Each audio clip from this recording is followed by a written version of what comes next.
Welcome, lovely chosen ones. If you ever want to discover who you really are, observe how you behave when everything around you reeks of treachery. That's not simply a quotation. It is both a spiritual mirror and a selected one. You did not simply pass the exam. You rewrote the guidebook on how to survive such a horrible scenario. Even the devil undoubtedly took notes. Because, let's be honest, most individuals crumple, clap back, or become completely petty when confronted with treachery, public humiliation, or backdoor sabotage. But you handled the situation so brilliantly that people are now gossiping behind your back. Not to defame you, but to observe you calmly, jealously, and honestly with some bewilderment. Here's a crazy fact.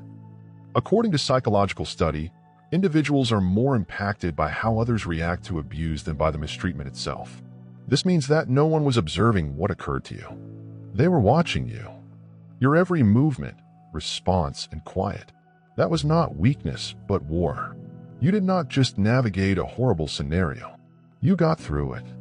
And now the same individuals who sought to bring you down are left fumbling their narratives, while the audience they expect to turn against you is pleased, startled, and even inspired. Some remark, "I'm not sure what they have inside them, but I want it."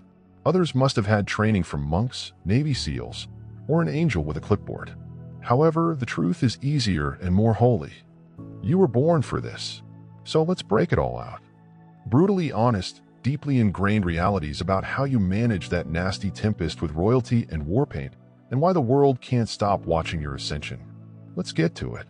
For starters, you did not just put up with the humiliation. You made it. Keep an eye on how you progress. When most individuals are publicly humiliated or put through anything nasty, they either retreat into embarrassment or yell in defense. They either disintegrate silently or erupt noisily. But you did not do either. You did not let it consume you. You didn't shrink or spiral. You stood there, clear-eyed and serene, and then rose. That is what startled them. That is what quieted the whole room. You did not just endure the mess. You made it. Keep track of your progress. They intended the scenario to devastate you in front of an audience. That was the whole objective. Rumors, drama, and slander. It was all set up like a stage performance, with you expected to break down under pressure. They believed they could shatter your soul and then twist the story as if they were the ones who had been affected by you. They were banking on your collapse to back up their falsehoods. But you did not collapse. You held your back straight. You didn't bother reacting to half of what they hurled at you. And it prompted folks to take a deeper look. That's when neutrals began to say, "Wait a minute, this person isn't who they made them out to be." You didn't say anything, yet your energy conveyed the whole narrative. You got through the unpleasantness with your character intact. That's a different kind of win. It's not the type that elicits applause. It's the type that makes people question everything they've heard about you. You became undeniable. And now the folks who attempted to humiliate you can't even look you in the eyes. They saw you go through hell and emerge unscathed. That's why people are impressed. That is why your opponents are silent now, since they know they couldn't have handled what you accomplished with half the grace you shown. And regardless of what people say, they saw what you become. You arose immediately in front of the devastation they caused. You didn't just handle it. You made a calamity into your debut. Number 2, you made dignity seem hazardous. You did not shout. You did not rant. You did not submit lengthy emotional essays or attempt to respond with receipts. Nonetheless, the way you conducted yourself drew people's attention. Your very calmness, that quiet, even disconcerting dignity, became your most powerful answer.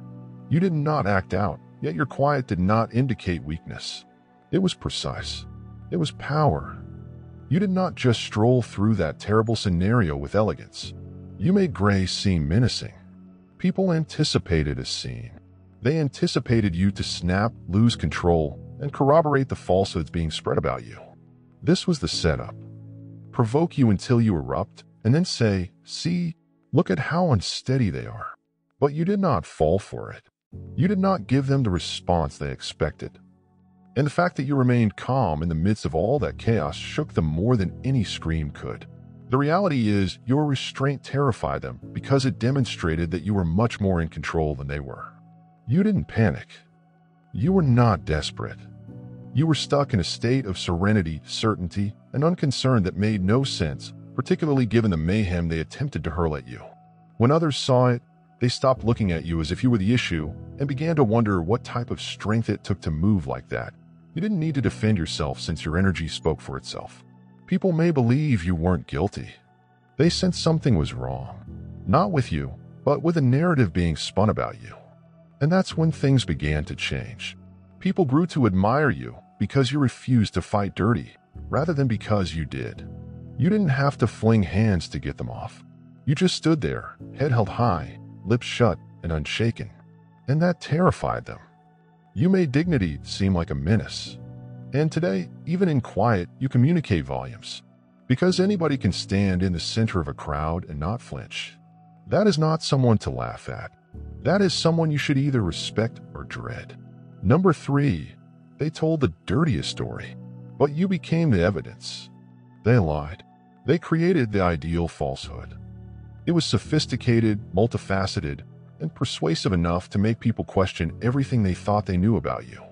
They rehearsed it, marketed it, and even had others sign it. And you did not yell. You did not urge people to believe your viewpoint.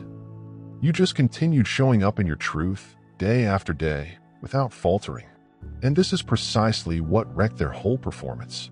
The reality is, they required you to respond in a manner that made their tale make sense. They portrayed you as unstable, manipulative, phony, or resentful, whatever fit the storyline. All you had to do was play it out once, and they'd say, "See, I told you." But you didn't. You refused to give them that moment. You did not perform the part they had written for you. You remained firm, grounded, and removed from the turmoil. And this is what sparked people's suspicion. Because your actions changed over time and did not meet their story. You weren't making sleazy moves. You were not messy. You weren't looking for vengeance. You were simply consistent. And that consistency ripped holes in the whole tale. It prompted others to pay closer attention and wonder why the person they were attempting to harm seemed more tranquil than the ones flinging dirt. That's when everything began to unravel. You did not defend yourself. Your energy did. Your life began speaking the truth louder than words could. The way you conducted yourself, the peace you maintained, and the progress you demonstrated. It became proof that could not be erased. You were not attempting to be a saint. You were just being genuine. And your authenticity exposed their falsehoods without even trying. They created a deception, but you were the evidence that it was never real. Every time you stepped into a room with your head held high, a bit more of their narrative was revealed. Every time you remained nice, calm, and attentive, it made their story more difficult to believe. And now the truth is revealed. Not because you yelled it, but because you experienced it. You did not need to reveal them. They revealed themselves when you decided not to stoop. Number 4, they believed they were burying you, but instead planted the blueprint. They assumed the lies, treachery, and setup would be the last of you. They honestly felt they were pinning your last scene and sealing it with shame. They didn't understand they weren't burying you. They were planting you. And you didn't just survive underground. You adapted and anchored yourself. You gained strength amid the stillness. And you rose differently, smarter, sharper, and untouchable. See, they miscalculated what occurs when someone has nothing left to prove but everything to create. They assumed you would be buried by gossip, false tales, and character assassination.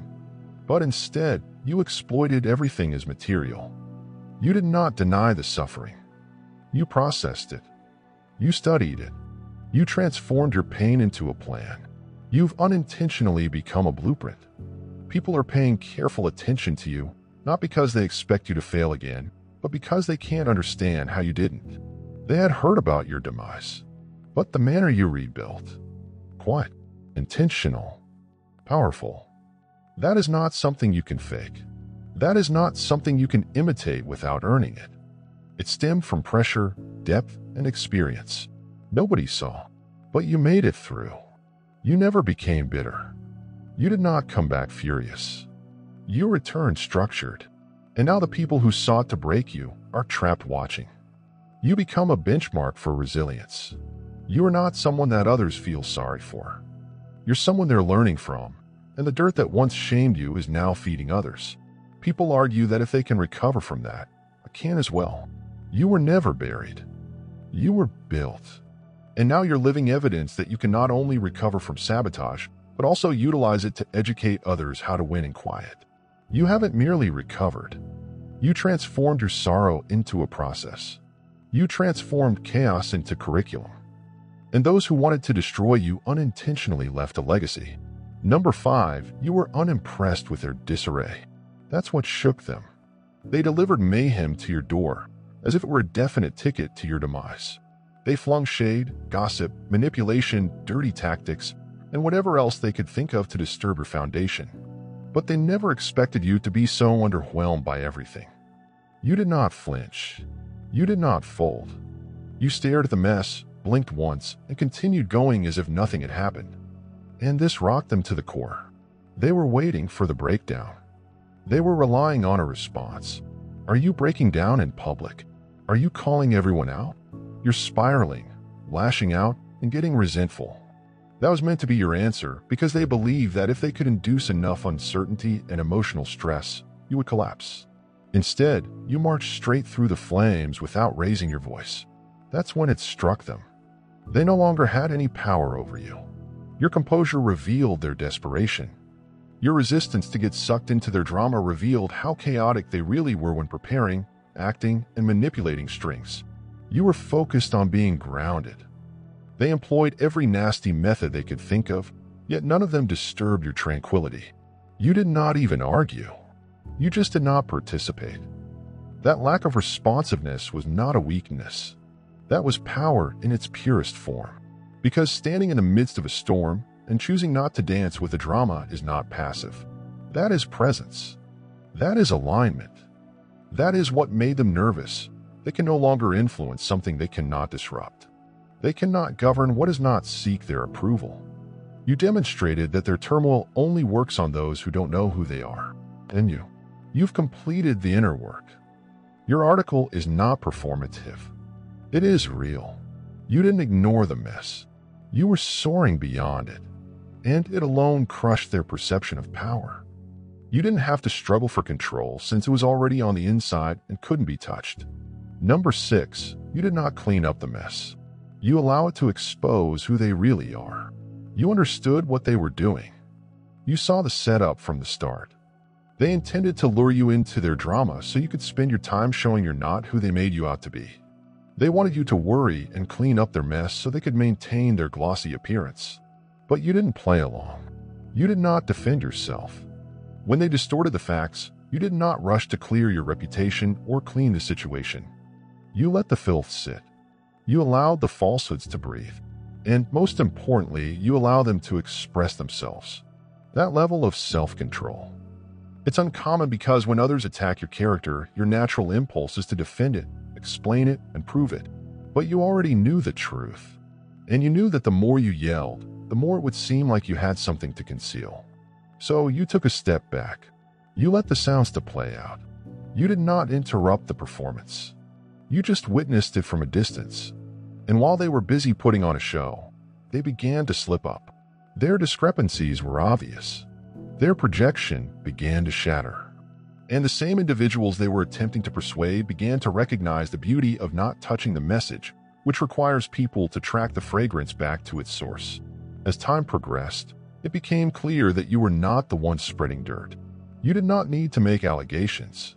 You let their inconsistent conduct do the hard lifting. People gradually started to realize it for what it was. Not because you described it, but rather because you did not. You trusted time. You trusted the truth, and you believed that those who needed to know the whole narrative would finally do so, without having to tie yourself up in emotional knots to get them there. That is maturity. That is discipline. You did not clean up their mess. You let it fester long enough to disclose who really made it. And the stink no longer follows you. It's holding on to them. Number 7.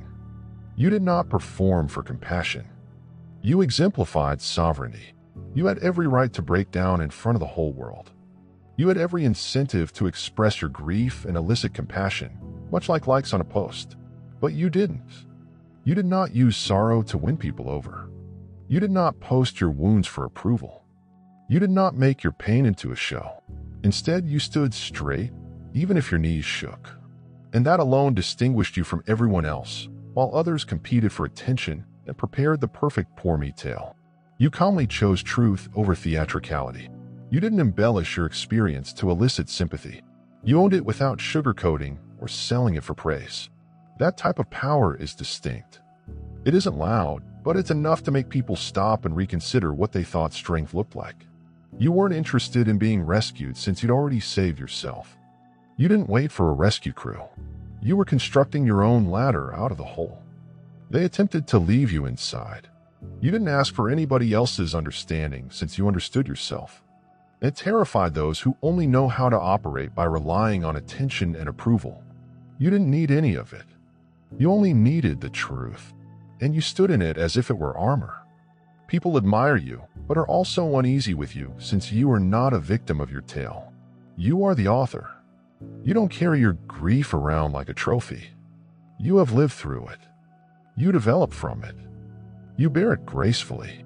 And the same people who attempted to mock you now look at you, wondering how you managed to go through all of that while still holding your head up. Never fail. You did not require an audience. You didn't need a pity party. You needed your dignity. And you'll never let it go. That's not simply unusual. That is sovereignty. It speaks louder than any breakdown could. Number 8. Your self-control was not passive. It was precise warfare. They mistook your calmness for weakness. They saw your silence as bewilderment. They assumed that since you weren't applauding back, responding excessively, or creating a disturbance, you were ignorant. But the reality is you were 10 steps ahead the whole time. Your self-control was not passive. It was strategic. You were always silent. Each time you opted not to participate. Every reluctance to lower oneself was a deliberate choice. You were never out of the loop. You were merely playing chess while others were busy playing checkers. They came at you emotionally, expecting you to react emotionally. That was the trap. The louder they became, the more they expected you to lose control. But you didn't. You held your ground. Not because you were afraid, but because you knew how power works. True strength does not flinch. It does not pursue noise. It observes, calculates, and then moves when the timing is appropriate. Every decision you made while they were doing their circus performance was surgical. You weren't attempting to impress the audience. You were maintaining your tranquility while laying the groundwork for your ascent. And the amazing thing is that they were focused on short-term gains, attention, and little achievements. You were creating something genuine, quietly, intelligently, and thoughtfully. Now the games they played are beginning to deteriorate. The falsehoods are unraveling. The manipulation is beginning to show as rotten fruit ripens and attracts flies. You've been fermenting, developing, and changing. What they considered weakness was really knowledge. They called it softness, but it was really a type of sharpness. They did not know how to read. You didn't need to demonstrate your strength. You embodied it. And now, without lifting a finger, your sheer presence disturbs them because they have finally realized it. You were more than simply calm. You were also calculating. You did not say. It now echoes louder than anything else. They yelled. That is not passivity. That is precision. That is war on a very new scale. And you just want it. Number 9. You quit the game without notifying anybody. You did not storm out. You did not bang the door. You did not make a grand statement about how you were done with them. You just stopped explaining, stopped entertaining, and stopped responding. And the silent retreat truly confused them since they were anticipating a confrontation. They were prepared to battle for more back and forth in order to satisfy their egos in one more scene. But you didn't give them anything. There is no closure or warning, just quiet in your disappearance. That's when the fear set in, since people like to feed off of others' reactions. They require you to be emotionally invested, whether you are angry, in pain, or confused. They will feel significant as long as you perform. So when you quit performing the part they gave you, or just remove yourself off their little stage, you break the illusion that you are no longer their character. You have regained your script. You did not need to declare your limits since you embodied them. You didn't need to justify your distance since your energy clearly indicated that access was refused. You didn't ignore them. You grew. You had developed beyond the point where their pandemonium could reach you. And the greatest part, you didn't have to prove anything. You did not need them to comprehend. You just let your absence reveal the truth. They couldn't hear if you were still accessible. That is the kind of power that is seldom discussed. Withdrawal as a form of protection rather than punishment. You did not withdraw to make your point. You left because the game wasn't worth your time anymore. You observed the cycle and the manipulation. You noticed the pattern. And instead of attempting to repair or address it, you just released it. They're now sitting in perplexity, trying to figure out what happened. Do you know what changed? You. You were bored of dancing to a song that never acknowledged your worth. So you disconnected from the performance. And with that one silent movement, their whole feeling of control crumbled. You did not destroy any relationships. You just walked away from the stage. Number 10. They offered you garbage, but you didn't touch it long enough to notice the odor. They hurled you rubbish, insults, lies, manipulation, and treachery. They wanted you to grip, hold, wear, and respond to it. That was the trap, to make you feel so insulted and dehumanized that you'd start acting in ways that corroborated the dirt they were attempting to smear on you. But you did not fall for it. You recognized it for what it was. You noticed that if you picked it up or threw it back, you'd be coated with it. So you did not touch it. You left it where it fell. You did not defend yourself with the same low strikes they did. You didn't attempt to poison them merely to feel strong in the moment. You have the emotional insight to see that some arguments are nothing more than opportunities to lose oneself. And you weren't going to sacrifice your essence to win an argument. That is what people miss. They believe that strength is about response. But what you demonstrated was moderation, founded in clarity. You didn't need vengeance. You need distance, and you achieved it softly and utterly. That is the kind of power that does not need noise. You didn't imitate the bitterness, mirror their dysfunction, or absorb their projections since you understood the junk wasn't yours. Just because someone tosses garbage at you does not imply you should pick it up. You kept true to yourself, which is why you came out clean. Yes, it stung. Yes. Were you angry? Yes. You had your own moments of perplexity and grief, but you decided not to act from those feelings. You did not let it influence your identity. You understood your ideals. You understood your character, and you weren't going to let a passing storm drag you into permanent soil. The incident has ended, and you are still intact emotionally, spiritually, and cognitively. Meanwhile, the garbage they flung is still sitting where they left it. Only now can everyone see whose hands it really originated from. You did not refute what occurred. You simply didn't let it affect who you are. And that is why you are standing clean while others are buried in the mess they made. Number you uncovered a corrupt system. Without ever identifying names, you may have gone to burn earth. You could have mentioned every person, falsehood, and twisted action that attempted to make you the villain in their corrupt system. You had every reason to, yet you chose not to. You selected a path that most people can't even comprehend. You let your truth do the exposing without ever calling someone out by name. That's what made your influence even more obvious. Because the minute you started living your naked, unfiltered reality, the system they established began to crumble on its own, not because you revealed it via wrath, but because your life no longer aligned with the one they marketed to others. The difference between your enthusiasm and their story became too large to ignore. People started to notice the inconsistency. They saw your calmness, clarity, and constancy, and wondered why someone so grounded was considered as a danger. That's when the mask began to slide. You did not have to share any secrets. You were both the revelation and the break in the delusion.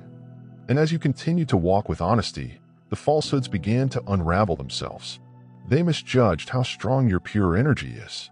You did not have to yell from the rooftops. You didn't have to stage a show. All you had to do was be honest. And suddenly, their whole setup became precarious. It became evident that the issue was not yours. The individuals who were working so hard to silence you demonstrated how coordinated their activities were by refusing to match their techniques and not stooping to their games. You weren't out to damage anybody, yet your healed and honest being accomplished more than any rant could. It demonstrated what corruption, projection, and cowardice look like when they do not get the desired response. You became the litmus test, And without speaking a single name, you had everyone's attention. And the silent exposure was louder than any headline. Because when truth stands motionless for long enough, all falsehoods finally fall over themselves. And this is precisely what occurred. A number. You did not wait for justice. You become the proof. You found it out early. The system intended to safeguard you was never designed for someone like you. It was not just defective. It was manipulated, prejudiced, and in some instances complicit. You might have waited for someone to step in. You could have urged someone to eventually admit, hey, this person is innocent. This was incorrect. But you knew better. So instead of hoping for help, you did something considerably more powerful. You become the proof. You stopped attempting to argue your point. You stopped expecting that someone would sift through the muck and reveal the truth for you. You saw that the only path ahead was via your own development. So you became a living contradiction to everything they claimed about you, while they fabricated tales to bury you. You were creating something louder than words, a life they couldn't deny. You transformed your existence into evidence. That is the part they cannot refute. You did not just endure the scandal, slander, and treachery. You grew through it. People might get the impression that even if they don't know everything, your presence is significant. No, it conveys clarity. It has a calm power that no courtroom could ever provide. You stopped seeking external approval because you recognized your own calm, development, and healing. That was the verdict. People are slowly waking up. They are reliving what occurred. They re-examined what they had heard. And they're recognizing that the narrative they were sold does not reflect who you are now. That's when the doubts set in. That's when the questionings start. Because your life does not conform to the categories they sought to impose on you. You did not require the system to cleanse your name. You cleared it by showing up every day. In honesty, power, and tranquility. No news conference, no spectacle. Simply indisputable evidence that you are not what they said. You are better. And now the same system that failed to protect you is silently watching you prosper, unable to change what you've become. The live, breathing proof that the truth did not need defending. It just needed time. A number. You did not ask to be seen. You made people look at themselves. You never stepped into a room looking for affirmation. You were not seeking attention, pity, or approval. You did not beg anybody to believe you, comprehend your point of view, or recognize your value. You just stood in your truth, quietly and totally, and that alone made many uncomfortable. Not because you did anything bad, but because your presence made them remember everything they did. You became a mirror without trying. You just were peaceful, collected, and anchored. You mirrored the falsehoods, cowardice, and violence that they believed would remain concealed. The same individuals who sought to undermine you were uncomfortable in your company. Not because they were ready to accept their guilt, but because being around you made it harder for them to continue pretending you didn't have to face them. Your article worked for you. There is something extremely unnerving about being around someone who does not fight dirty, strike out, or attempt to retaliate. Despite this, I emerged unscathed. It causes individuals to ponder about the games they played and the links they went to break. Someone who didn't deserve it. You didn't have to say anything. Your enthusiasm caused others to look within. And for others, this was awful. You were not attempting to be a martyr or a hero. You were only attempting to live with your dignity intact. And somehow, that survival became a spiritual spotlight, exposing what others sought to keep hidden. Your presence exposes others. It reveals who has matured and who is still acting, who is living really, and who is hiding behind projection. That is why some people appreciate you, while others shun you. Because of the fortitude required to mend without turning bitter, to go ahead without vengeance, and to maintain your dignity even when no one acknowledged it. That kind of power causes individuals to doubt their own character. You did not only survive, you became a symbol of what they did, of what they permitted, of who they are when no one is looking. You've never begged to be noticed. However, they can no longer avoid seeing you. They can't unsee themselves either. A number. Your strength was not in fighting back. It was your resistance to sink. They did everything to bring you down. Lies, manipulation, and humiliation. All designed to offend you, elicit a retaliation, and draw you into their nasty little fight. They hoped, expecting a big enough response to confirm the story they'd previously sold. The purpose was not just to wound you, but to transform you into something little, spiteful, and unrecognizable. But you did not bite. You had an excellent chance to respond back. You had every motive to expose them, drag them through the same muck they had thrown at you, and assemble a throng to witness. But you decided not to. Not because you didn't have any proof. Not because you weren't angry. But you understood something. They did not. Just because someone throws poison doesn't imply you have to consume it to show it harmful. You didn't consider that your biggest power. You stood motionless while others scrambled. You remained silent while they told tales and fell into moral bankruptcy, attempting to damage your reputation. You soared above it. Refusing to lower yourself was not a sign of weakness. It was self-mastery that rocked them more than any verbal conflict ever could. What you did was revolutionary, since most people do not choose that path. Most individuals react to fire with fire, resulting in scorch. But you replied with presence, quiet, and elevation. You didn't need retribution since your life had become the counterattack. You didn't need to clap back. Your development, peace, and resilience did all the talking. People who wanted you to fail are now watching you succeed. Those who wanted to see you furious are now seeing you walk in grace. And the individuals who previously thought the worst of you, they are rethinking because what you accomplished was more than simply stunning. It was obvious. You demonstrated that power is not loud. It's not petty. Real strength is constraint. It's knowing precisely what they deserve and yet refusing to fall to their level. That is why everyone is whispering now. Because you did not simply win. You ascended in a manner that reimagined what victory looks like. Allow them to speak. Let them ponder.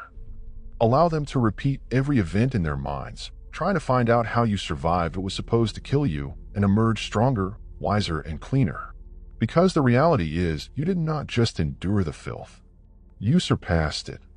You didn't just avoid their traps. You rendered those traps irrelevant. You did not stoop. You did not yell. And you did not drown. You rose softly, purposefully, and strongly. The same people who attempted to bury you are now experiencing something they cannot understand. A version of you that they didn't believe was conceivable. A version that remained anchored even as everything around you attempted to pull you out of harmony. You did not reveal them using words. You revealed them via discipline. You did not demand justice. You became an example of divine justice in action. And now you're the blueprint. Not because you made others believe your tale, but because you lived it so honestly. That truth became unmistakable, or your restraint was louder than their pandemonium. Your honesty, as well as your unwillingness to react, made the manipulation seem bad. That shattered the basis of all they had created. People aren't just impressed. They are waking. They're understanding what true strength looks like. Not the sort that yells, but the kind that remains steadfast when everything within you wants to shatter. That type of strength rewrites tales. That kind of strength resonates. So keep going as if you've already won, because you have, not in the way they define success, but in the way the spirit perceives triumph. You strolled through the mud and remained clean. You were surrounded by chaos, yet did not let it corrupt your soul. That is not simply surviving. That is mastery.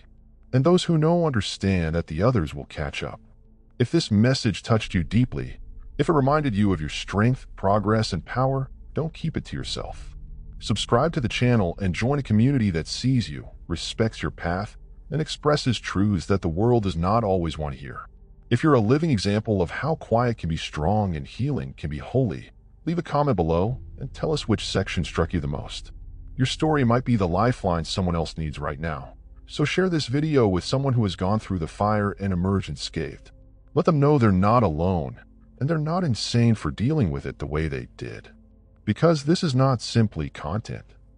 This is a confirmation. You are not simply surviving. You're in charge. You are teaching. You are becoming. And we are just getting started. Welcome to this trip. Let us keep climbing together. God bless you.